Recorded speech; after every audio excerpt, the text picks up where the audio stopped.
Hello everyone, or soul video watcher, warrior, Aztec. Good morning, good afternoon, good evening, no matter what time you're watching this in. I hope you're having a good day.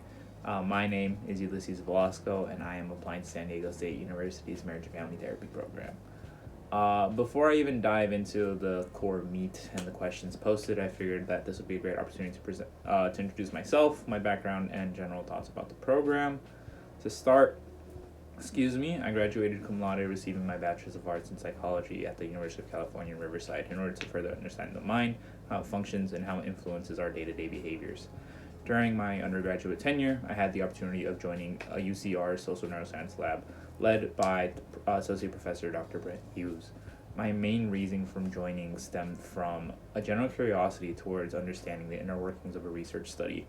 This overall curiosity ended up culminating in me being active in the lab for roughly 3 years and concluded with an oral poster presentation at the 2020 Western Psychological Association online convention.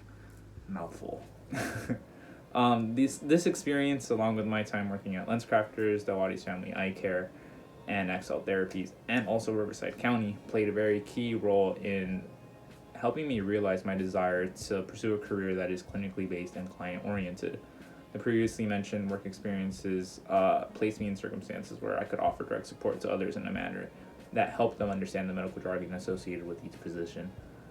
Because of this, I wish to be able to provide support to others in a way that helps them make them feel understood and to be able to assist those that are looking for aid on their journey towards healing.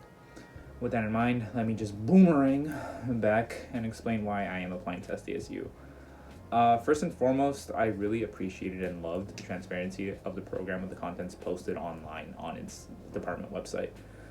This really allowed myself to envision myself enveloped in the program's curriculum and allowed me to discover the program's core philosophy, multiculturalism.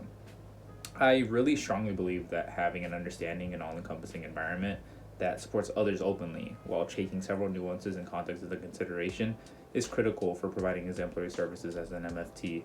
Considering that the US is constantly changing demographically, I feel this approach is crucial for the field as well. And lastly, I'm very excited to get a chance to collaborate with the staff at SDSU. One example would be Dr. Gerald Monk. He comes to mind due to his recognition in the field and his implementation of the narrative modality, one that really parallels topics that I covered in my poster presentation. And next up would be Dr. Marcela Polanco. She's also on our radar due to her focusing on bilingual and Spanish-speaking populations. Granted my cultural ties that come with being Mexican and Latinx, I would really love to be able to provide services in Spanish to Spanish speakers without losing the quality of care in botched translation. Now, with all of that out of the way, allow me to transition over to the questions posted. Starting with number 1, tell us what you are most passionate about in becoming a mental health professional, counselor, or marriage and family therapist. So the thing I'm most passionate about is getting the opportunity to engage with families, couples, and individuals face to face, where I could potentially be a positive force that helps guide clients towards finding the stability needed to living the happy and fulfilling lives that they desire. More specifically, I'd also like to make use of my position of being a service provider to make sure that patients are completely understanding the treatment and care that's being provided to them.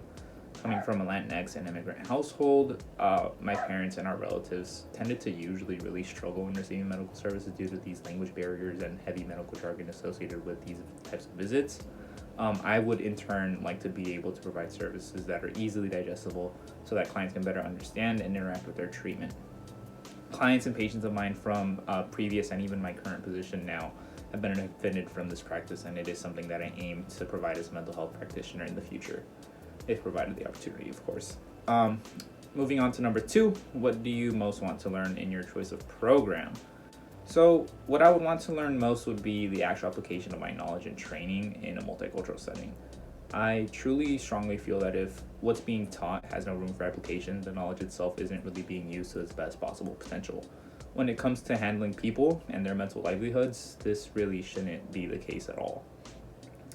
In other words, I wish to be able to incorporate the knowledge that I'll learn in class/training from this program to the diverse populations that I'll be servicing. As opposed to assimilating everyone into the great American melting pot, I am instead excited to learn a curriculum that recognizes and aims to understand the ever-changing demographic landscape that makes up the American salad bowl. All right. To to close off this question, I believe this program aims to support the multi-ethnic and underrepresented populations in receiving quality mental health services, and this is an ambition that I wholeheartedly ascribe to making a reality.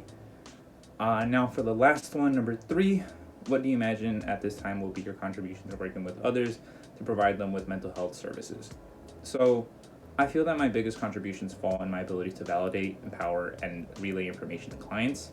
Furthermore, I believe that having the understanding that our present selves are the product of some of our unique experiences is also a crucial contribution that is integral to better understanding clients and the underlying factors that contribute to the formation of their present day selves.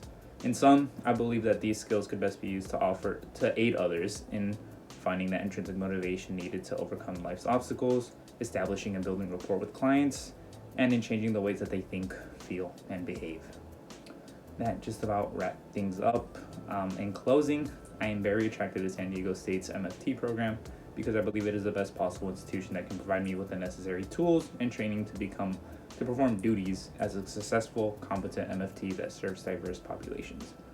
To whoever or everyone watching this video, thank you for your time and consideration of my application. I hope you have a great rest of your day, night, whatever it may be.